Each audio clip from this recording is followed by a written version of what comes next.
In the early 14th century, long before the age of modern medicine, the world was deeply connected through trade, migration, and conquest, yet people had little understanding of how disease spread. It was in this environment that one of the deadliest pandemics in human history began its journey. The catastrophe, later known as the Black Death, is widely believed to have originated in Central Asia, in regions where vast grasslands supported large populations of rodents. Among these animals lived fleas that carried a deadly bacterium called Yersinia pestis.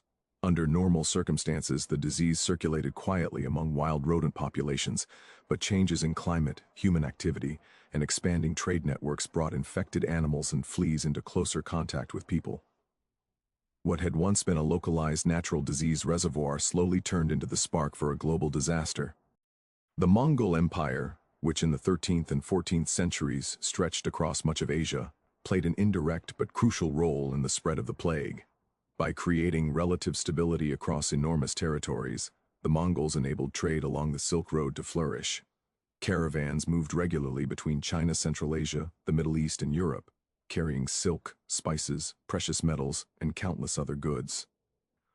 Along with these products traveled rats hidden in supplies, wagons, and ships, and on these rats rode fleas carrying the plague bacterium.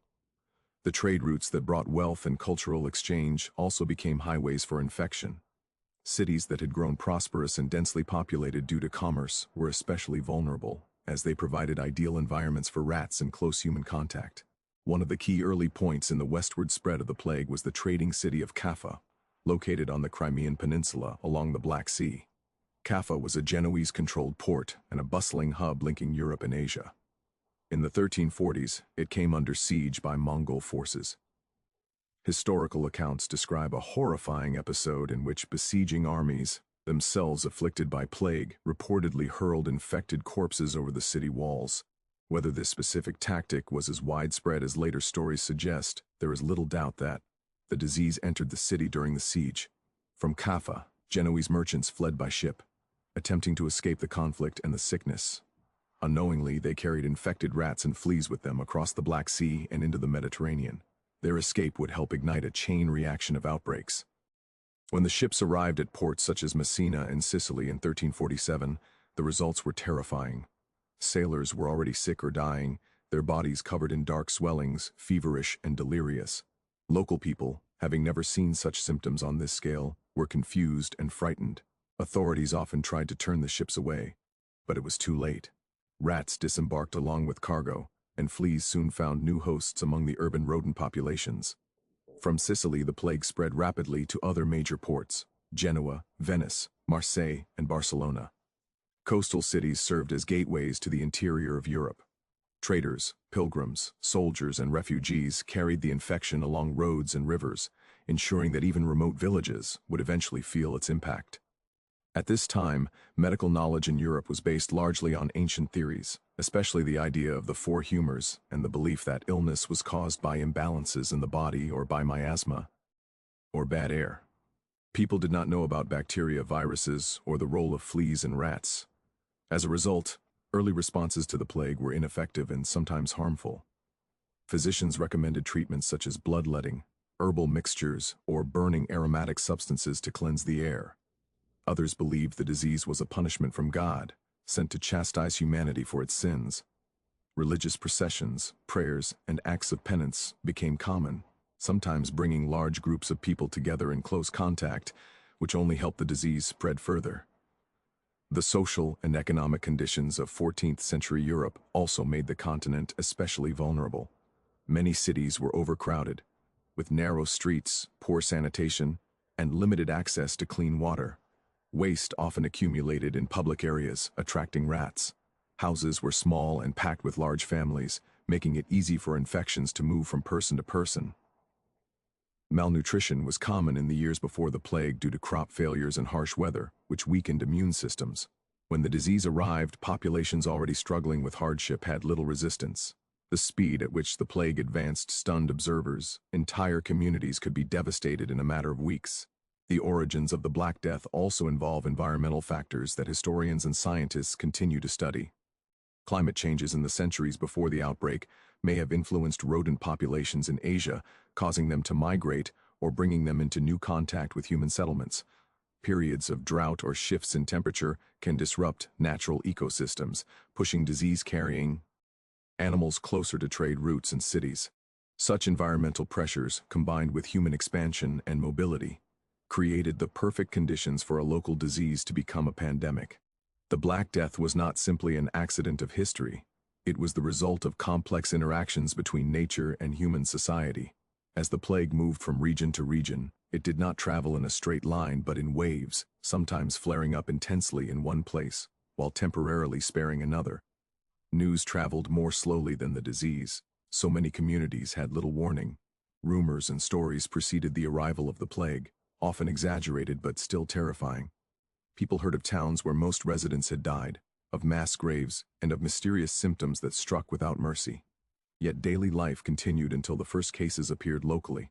Markets opened, ships docked, and travelers arrived, each new contact carrying the possibility of infection. By the time people realized the danger, it was often too late to prevent widespread transmission. The origins of the Black Death thus lie at the intersection of global trade, military conflict, environmental change, and limited medical knowledge.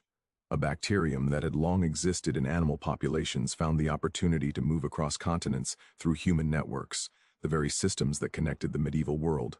Commerce, exploration, and empire became channels for catastrophe.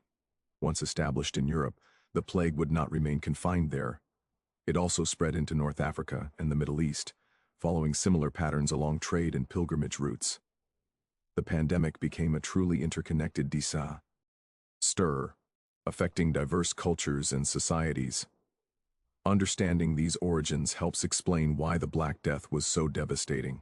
It was not just a disease, it was a product of its time, shaped by the ways people lived, worked, and moved.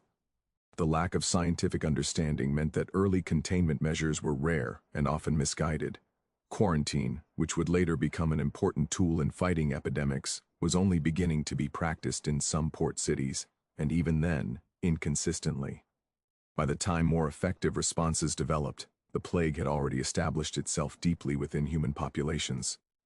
In hindsight, the story of the Black Death's beginnings reveals how vulnerable human societies can be when new diseases emerge in a connected world.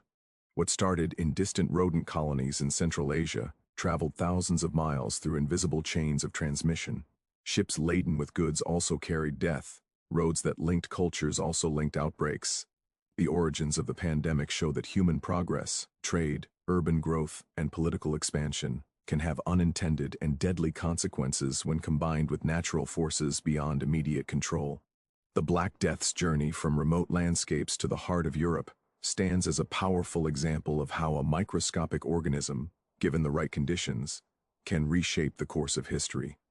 Once the disease that would become known as the Black Death reached major population centers, the way it spread turned a deadly outbreak into an unstoppable catastrophe.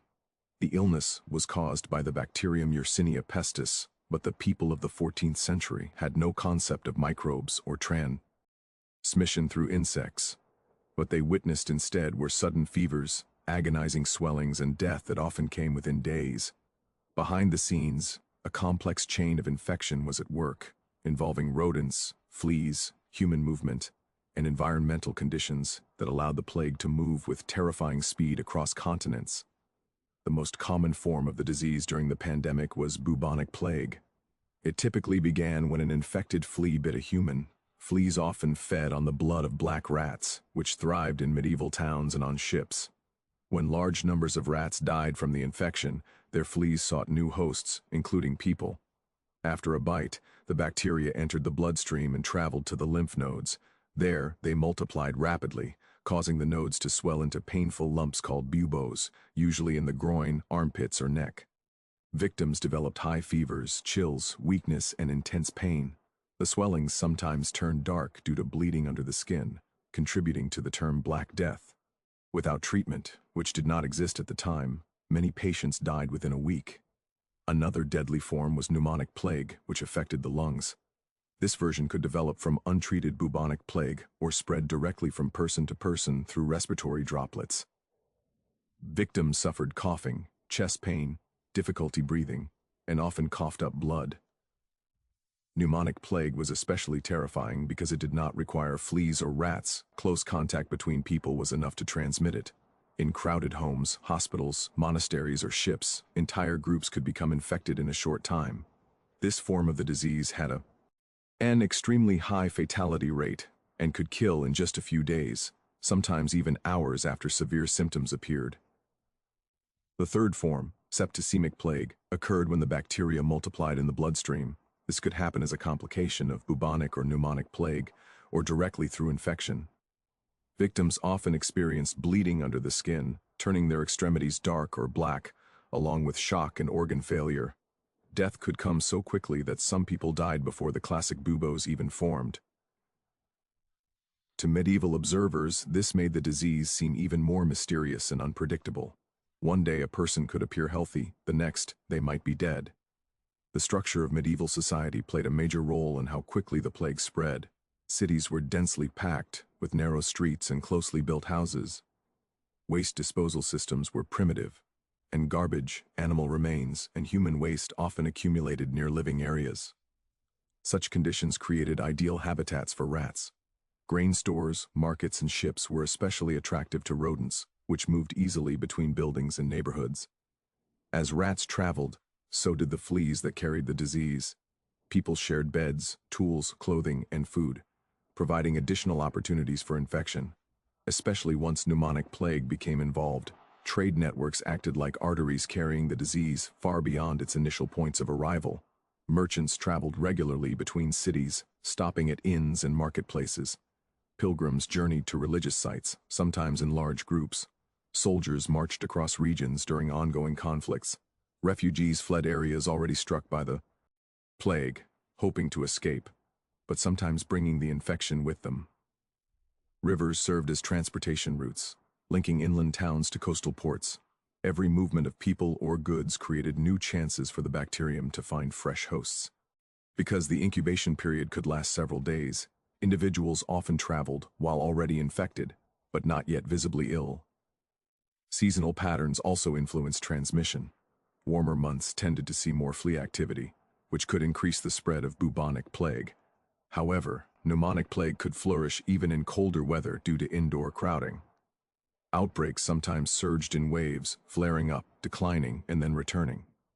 Some areas were struck multiple times over the years. The disease did not move evenly. Some villages were nearly wiped out, while others experienced lower mortality, possibly due to chance, partial immunity, or differences in local conditions. This uneven impact made the plague seem random and even more frightening. Medical practices of the time did little to slow the spread. Physicians often moved from house to house treating patients, unintentionally exposing themselves and others. Hospitals, where they existed, could become centers of infection due to the concentration of sick individuals. Caregivers, family members, clergy, and nurses faced especially high risks because of close contact with the ill. Protective measures were based on incorrect theories. Some doctors wore masks with long beaks filled with herbs, believing they were filtering poisoned air. While the costumes later became symbolic, they did not stop the real agents of transmission, fleas and respiratory droplets. Fear and misunderstanding also shaped how communities responded, sometimes worsening the situation. People gathered in churches to pray for deliverance, bringing crowds together in enclosed spaces. Processions of penitents traveled from town to town, hoping to atone for sins, but in doing so may have helped carry the disease farther. In some cases, authorities tried to block travelers or isolate the sick, but these measures were inconsistent and often too late. The concept of quarantine, keeping ships or people isolated for a set period, began to develop during this time, especially in Italian port cities, but it was not yet widely or systematically applied. The plague spread was not limited to Europe. Similar patterns unfolded in the Middle East and North Africa. Trade across the Mediterranean and along caravan routes carried the disease to cities such as Cairo, Damascus, and Constantinople. Pilgrimage routes to holy sites also contributed to movement. Just as in Europe, crowded urban conditions and limited medical understanding allowed the infection to take hold. The pandemic demonstrated how interconnected Afro-Eurasian societies had become by the 14th century, even without modern transportation. Animals other than rats may also have played roles in local transmission, and the exact balance between flea-borne and person-to-person spread likely varied by region and time. Modern research suggests that multiple pathways of infection may have operated simultaneously. What is clear is that once established in human populations, the disease was extremely difficult to stop with the knowledge and tools available at the time. The speed of travel in the medieval world was slow compared to today, yet the plague still crossed vast distances in just a few years, a testament to the power of repeated, short-range transmission along dense networks of human contact. The psychological impact of this rapid spread was immense. People watched neighbors fall ill one after another, sometimes within the same household. Stories circulated of towns where most residents had died, of carts piled with bodies, of priests overwhelmed by the number of last rites they were asked to perform. The sense that the disease was everywhere and could strike anyone at any time created panic. Some people fled cities, inadvertently spreading infection to rural areas. Others stayed, resigned to fate. The invisible nature of the cause made the plague seem like an unstoppable force, moving with a will of its own. In modern terms, the Black Death illustrates how infectious diseases can exploit social networks, mobility, and environmental conditions. The bacterium did not need advanced transportation. It relied on ordinary human activities, trading, traveling, living closely together. The spread of the plague was a chain reaction, each link connecting to the next through daily life. Because people did not understand the true mechanisms, they could not effectively break the chain. By the time the worst waves of the pandemic subsided, tens of millions were dead, and entire regions had been transformed. The story of how the disease spread is not just about biology but about society. It shows how health is tied to living conditions, knowledge, and collective behavior. Overcrowding, poor sanitation, and constant movement created opportunities for transmission. Misguided beliefs shaped responses that sometimes increased risk. Yet out of this tragedy would eventually come new ideas about quarantine, public health, and the importance of controlling the movement of potentially infected people and goods. The horror of the Black Death forced societies to confront the reality that disease could move along the same pathways as prosperity, and that understanding and managing those pathways was essential for survival. As the plague tightened its grip on towns and cities, daily life began to unravel in ways that few could have imagined. What had once been busy streets filled with merchants, craftsmen, children, and animals slowly turned silent except for the sound of bells tolling for the dead. The disease did not just attack the body, it tore apart the routines, relationships, and sense of security that held medieval society together. Every sunrise brought uncertainty, and every cough or fever sparked fear. People lived with the constant awareness that death might be only days or even hours away. Households were among the first places where the crisis became visible. In tightly packed homes, when one family member fell ill, others often followed quickly. There was little possibility of true isolation. Beds were shared, rooms were small, and ventilation was poor. Families faced painful choices whether to stay and care for the sick, risking their own lives, or to flee in the hope of survival. Some chose to nurse their loved ones despite the danger, while others, overwhelmed by fear, abandoned even close relatives. Stories circulated of parents leaving children, spouses deserting one another, and neighbors refusing to help. Whether all such accounts were common or sometimes exaggerated by chroniclers, they reflected the emotional shock and moral strain the plague created. The presence of death became a constant feature of the environment. In the early stages of outbreaks, the dead might still receive traditional burials, with clergy present and family members in attendance. But as numbers grew, these customs broke down. Graveyards filled rapidly, and new burial pits were dug outside city walls. Carts moved through streets collecting bodies, sometimes with little ceremony. In some places, mass graves were used, with layers of corpses covered quickly to make room for more. The familiar rituals that had given meaning to death were replaced by hurried, impersonal processes. This added to the sense of horror and loss, as people felt that even in death, dignity was being stripped away. Work and commerce suffered greatly. Markets that had once bustled with activity became half empty or closed entirely. Farmers feared traveling to towns, and townspeople feared contact with outsiders. Fields went untilled as laborers died or fled. Workshops shut down because masters, apprentices, or customers were gone. Essential services struggled to continue. Bakers, millers, and water carriers were desperately needed, yet those who remained faced enormous risk. Prices for food and goods could rise sharply due to shortages, adding economic stress to the fear of illness.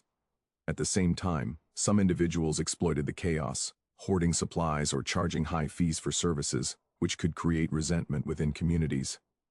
Medical care, limited as it was, became overwhelmed. Physicians and surgeons were in short supply, and many fell ill themselves. The IR understanding of the disease was based on ancient ideas about bodily humors and poisoned air. Treatments included bloodletting, herbal poultices, or attempts to balance hot and cold qualities in the body. Some advised patients to avoid baths, believing water might open pores to infection, while others recommended carrying flowers or spices to ward off bad air. Though most of these remedies were ineffective, the effort to treat the sick provided some sense of action in a situation that otherwise felt uncontrollable. Religious life intensified in response to the crisis. Churches filled with people praying for mercy and protection. Special services, fasts, and processions were organized. Many believed the plague was a punishment sent by God, a sign of divine anger at human sin. This belief led some to examine their lives more closely, confessing, giving charity, or trying to reform their behavior. Others joined movements of extreme penance. Groups of flagellants traveled from town to town, publicly whipping themselves to atone for sins they believed had brought the plague. While these acts reflected deep faith and fear, large gatherings also increased the chance of spreading pneumonic plague.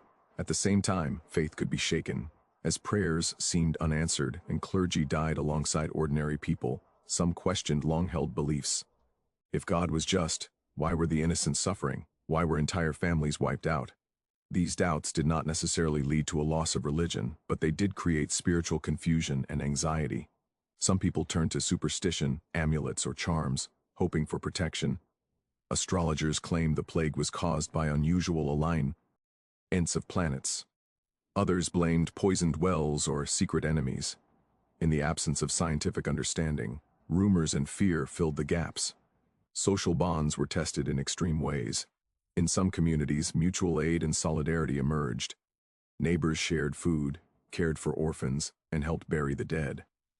In others, suspicion and avoidance dominated. Houses with sick residents might be marked or shunned. Strangers were viewed with fear. Travel restrictions sometimes trapped people far from home. Inns and hostels became risky places, as guests did not know who might be infected. The normal trust that allowed society to function was eroded, replaced by caution and, at times, hostility. The psychological toll of constant loss was enormous. Grief became a daily experience, yet there was often little time or space to process it. People could lose multiple family members within weeks. The sight and smell of death became familiar. Chroniclers of the time wrote of despair, numbness, and a sense that the end of the world might be near. Some individuals responded with reckless behavior, believing that if death was inevitable, moral rules no longer mattered. Feasting, drinking, or indulgence in pleasures were seen by some as ways to escape fear, even temporarily. Others withdrew into isolation, avoiding contact as much as possible. Children experienced the plague in their own painful ways. Many were orphaned and left without support. Some were taken in by relatives or charitable institutions, while others wandered or struggled to survive. Education and apprenticeship systems were disrupted, affecting the next generation's future.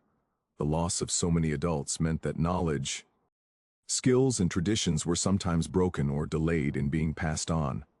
Entire lines of family memory could disappear in a single outbreak.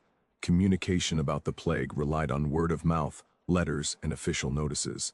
News traveled slowly, often mixed with exaggeration. A town might hear that another city had lost half its population, creating panic before the disease even arrived. Attempts by authorities to control movement or impose rules were difficult to enforce. In some places, city gates were closed or travelers were inspected, but economic needs and human desperation made strict control nearly impossible. Life continued in a strange balance between normal activities and ever-present fear. Art and culture also reflected the changed atmosphere. Themes of death, judgment, and the fragility of life became more common. Images of skeletons, graves, and the dance of death, where people of all social ranks were shown led by death itself, reminded viewers that no one was immune. These artistic expressions were not only about fear, but also about confronting reality and finding meaning in suffering. They show how deeply the plague penetrated not just bodies but imaginations. Living through the plague meant adapting constantly. People learned to recognize symptoms, to be cautious about contact, to respond to new waves of illness. Yet the unpredictability remained. A family might survive one outbreak only to be struck in the next. Hope and despair alternated as cases rose and fell. The experience of daily life during the Black Death was therefore one of profound instability. Familiar structures, family, work, religion, community, were all shaken, sometimes breaking, sometimes bending, but surviving. In this environment, survival required not only physical resilience but emotional strength. Those who lived through the worst years carried memories that would shape their outlooks for the rest of their lives. The routines of ordinary days, buying bread, visiting neighbors, attending services, had been transformed into acts shadowed by risk. The plague forced people to confront mortality in a direct and relentless way. It revealed both the fragility of social order and the capacity of humans to endure, help one another, and search for meaning, even in the darkest times. The scale of death brought by the Black Death was unlike anything Europe had experienced before, and its consequences went far beyond the immediate tragedy. As the plague swept across regions, entire communities were transformed. It is estimated that between 1/4 and 1/2 of Europe's population died within a few years, amounting to tens of millions of people. In some towns, the loss was so severe that streets stood empty and houses fell into ruin. Villages disappeared from records entirely, their fields reclaimed by nature. The sudden reduction in population reshaped social structures, economic systems, and power relationships in ways that would influence history for centuries. One of the most immediate effects was a severe shortage of labor.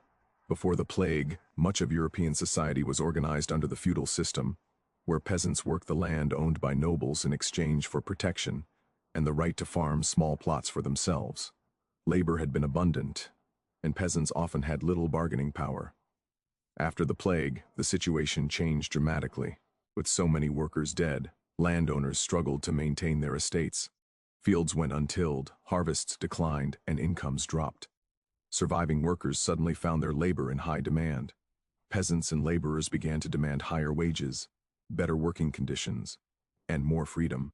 Some left their former lords to seek opportunities elsewhere, moving to towns or other regions where pay was better. This mobility challenged traditional ties that had bound people to specific lands for generations.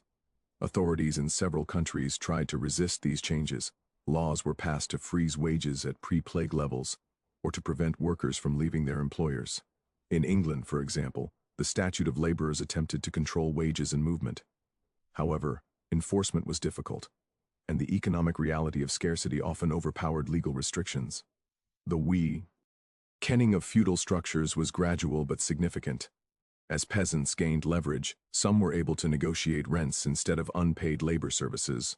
Over time, this shift contributed to the decline of serfdom in many regions. While not all areas experienced the same pace of change, the balance of power between landowners and workers was altered. A society that had once seemed rigid began to show signs of flexibility and transformation, driven largely by demographic shock. Urban life also changed. Cities that had lost large portions of their populations faced empty homes, abandoned workshops, and reduced trade. Yet for survivors, new opportunities emerged. Property that had once been expensive became more accessible. Some individuals inherited land or wealth from deceased relatives, improving their economic position. Guilds and trades that had been tightly controlled sometimes opened to new members to replace those lost. This period saw the rise of new social mobility for certain groups, though poverty and inequality still remained realities for many. The psychological and cultural impact of such widespread death cannot be overstated. Constant exposure to mortality changed how people thought about life, religion, and the future. Traditional confidence in institutions, including the church, was shaken. Many clergy had died caring for the sick, and replacements were sometimes less trained or experienced. While faith remained central to most people's lives, there was also disillusionment and questioning. This shift in attitudes is often linked by historians to later movements of reform and intellectual change in Europe.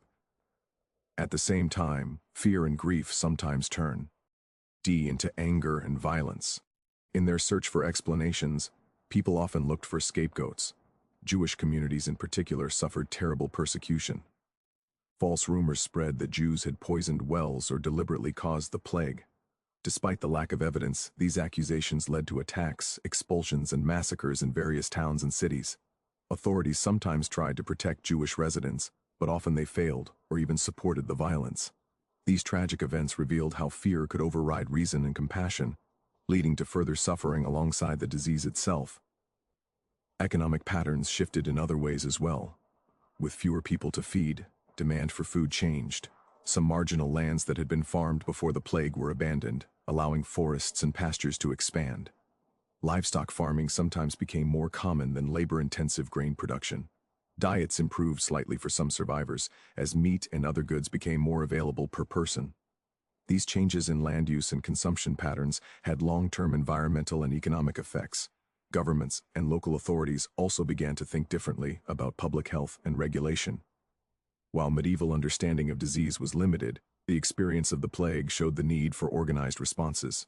Some cities developed early systems of quarantine, isolating ships or travelers for a set period before allowing entry. Health boards or officials were appointed to monitor outbreaks and enforce rules. These measures were not always effective by modern standards, but they marked important steps toward structured public health policies. Family structures were deeply affected. With high mortality, many children were orphaned, and many adults lost spouses. Remarriage was common, sometimes quickly, as people sought companionship and economic stability. Inheritance patterns changed as well. Land and property passed to new hands, sometimes concentrating wealth, sometimes spreading it. Women in some regions found new roles or responsibilities, managing property or businesses after the deaths of male relatives. Though medieval society remained largely patriarchal, the demographic crisis opened spaces for change in certain circumstances. Education and cultural life also felt the impact. Universities, monasteries, and schools lost teachers and students. The transmission of knowledge was disrupted. Yet in the long term, the social changes following the plague contributed to new intellectual currents. Some historians link the demographic and economic shifts after the Black Death to conditions that later supported the Renaissance, with its focus on human experience, art, and inquiry. While the connection is complex, it is clear that the plague helped reshape the context in which European culture developed. Not all consequences were immediately positive or progressive. Many regions experienced economic instability and social unrest. Tensions between classes sometimes erupted into revolts, such as the Peasants' Revolt in England later in the 14th century. These uprisings were driven by a mix of economic demands, resentment of restrictions, and broader dissatisfaction. The plague had upset the old order, but building a new balance took time and often involved conflict. The memory of the Black Death lingered long after the worst. Outbreaks passed. Communities carried stories of mass graves, deserted streets, and miraculous survivals. Annual remembrances, religious foundations, and charitable institutions were sometimes established in response to the trauma. Art, literature, and folklore preserved images of the plague years, shaping how later generations understood the event. The demographic loss was so large that populations in some areas took more than a century to recover to pre-plague levels. In some, the death toll of the Black Death was not just a number, but a force that reshaped society. By removing such a large portion of the population, the plague altered labor systems, economic relationships, and social hierarchies. It weakened some old structures, created opportunities for change, and exposed deep fears and prejudices. The disaster revealed both the vulnerability and adaptability of human communities. Out of immense loss came transformation, painful, uneven, and complex, but powerful enough to redirect the course of history. When the worst waves of the Black Death began to fade, the world that remained was deeply changed. Survivors did not simply return to their old ways of life, because the scale of loss had altered how people thought about health, society, faith, and the future. The memory of the plague lingered in every town that had lost families, in every field that had gone untended, and in every story told about those terrible years. Over time, these experiences shaped new attitudes and practices that would influence medicine, public health, culture, and human understanding of disease. One of the most important long-term outcomes was the gradual development of public health measure. During the initial outbreaks, responses had been confused and inconsistent. But as cities faced repeated waves of plague in later centuries, they began to organize more structured defenses. Italian port cities were among the first to formalize quarantine practices. Ships arriving from infected areas were required to wait for a period, often 40 days, from which the word quarantine originates, before passengers and goods could disembark. The idea was based on observation rather than scientific knowledge, yet it showed a growing awareness that controlling movement could limit the spread of disease. Over time, health boards were established to monitor illness, enforce isolation, and supervise sanitation. Urban sanitation slowly improved as well. Although medieval people did not know about bacteria, they had learned from experience that filth and crowding were associated with sickness. Cities made efforts to regulate waste disposal, clear streets, and manage water sources more carefully. These measures were uneven and often limited by resources and technology, but they represented early steps toward the concept that governments had a responsibility to protect public health. The shock of the Black Death had revealed that disease was not only a personal tragedy, but a collective threat requiring organized action. Medical understanding evolved gradually. Physicians and scholars recorded symptoms, patterns, and outcomes in more detail than before. While many theories remained rooted in older ideas about humors and miasma, observation and record-keeping became more systematic. Over the centuries, this accumulation of knowledge contributed to the eventual development of more scientific approaches to disease. The plague did not immediately lead to modern medicine, but it played a role in pushing societies to take illness more seriously as a subject of study rather than solely as a spiritual or mystical event. The cultural and psychological legacy of the Black Death was equally profound. Art, literature, and religious thought were deeply marked by the experience of mass mortality. Images of death became more common and more realistic. The dance of death motif, showing skeletons leading people of all ranks to the grave, reflected the idea that death was universal and unavoidable. Writers described the fragility of life and the suddenness with which fortune could change. This awareness encouraged both a sense of humility and, at times, a desire to enjoy life while it lasted. The tension between fear of death and appreciation of life became a lasting theme in European culture. Religion remained central, but the relationship between people and religious institutions shifted. The failure of prayers to stop the plague and the loss of many clergy created doubts and criticism. Some individuals sought more personal forms of faith, focusing on individual devotion rather than relying solely on institutional authority. These changes did not happen overnight, but they contributed to long-term movements of reform and questioning within Christianity. The plague experience had shown that suffering could strike the devout and the sinful alike, challenging simple explanations about divine punishment. The memory of the Black Death also influenced how later generations responded to new outbreaks. When plague returned in subsequent centuries, communities often reacted more quickly with isolation and regulation. The concept of tracking disease, restricting travel, and creating health regulations became more accepted. Though these measures were not always successful, they marked a shift toward collective responsibility in managing epidemics. Lessons learned through tragedy gradually became part of shared knowledge. Economically, the changes that followed the plague helped reshape Europe's development. Labor shortages and social mobility contributed to shifts in wealth and opportunity. Over time, these transformations supported the growth of towns, trade, and new forms of enterprise. While the connection is indirect, the social adjustments after the Black Death are often seen as part of the broader transition from medieval to early modern society. The disaster had disrupted old patterns and opened space for change, even if that change came slowly and unevenly. The Black Death also left a legacy in how humans understand their relationship with nature. The pandemic showed that forces beyond human control could overturn entire societies. It highlighted the importance of environment, animals, and unseen agents in shaping human fate. Though people at the time did not know about microbes, later scientific discoveries would reveal how accurate some early observations had been about contagion and living conditions. In this sense, the plague became part of a longer story about humanity learning to recognize and respond to biological threats. Memory itself became a form of legacy. Stories of the plague were passed down through generations, shaping collective identity. In some places, annual commemorations or religious foundations were established in remembrance of those who died. Grave sites, chapels, and artworks served as reminders of the past. These acts of memory were not only about mourning, but also about warning. They carried the message that such disasters could happen again, and that vigilance and care were necessary. The Black Death also influenced ethical and philosophical thought. The scale of suffering raised questions about justice, fate, and human responsibility. Some thinkers emphasized compassion and charity, inspired by those who had risked their lives to help others. The contrast between selfish behavior and selfless acts during the plague years became part of moral reflection. The pandemic revealed both the worst and best aspects of human behavior, leaving a complex legacy of caution and hope. In modern times, historians and scientists continue to study the Black Death to better understand pandemics. Genetic research has identified traces of Yersinia pestis in ancient remains, confirming historical accounts. Studies of trade routes, climate patterns, and social structures help explain how the disease spread so widely.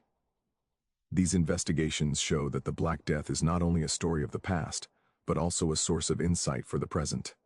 Modern outbreaks of disease still follow patterns shaped by movement, environment, and social conditions, much like in the 14th century.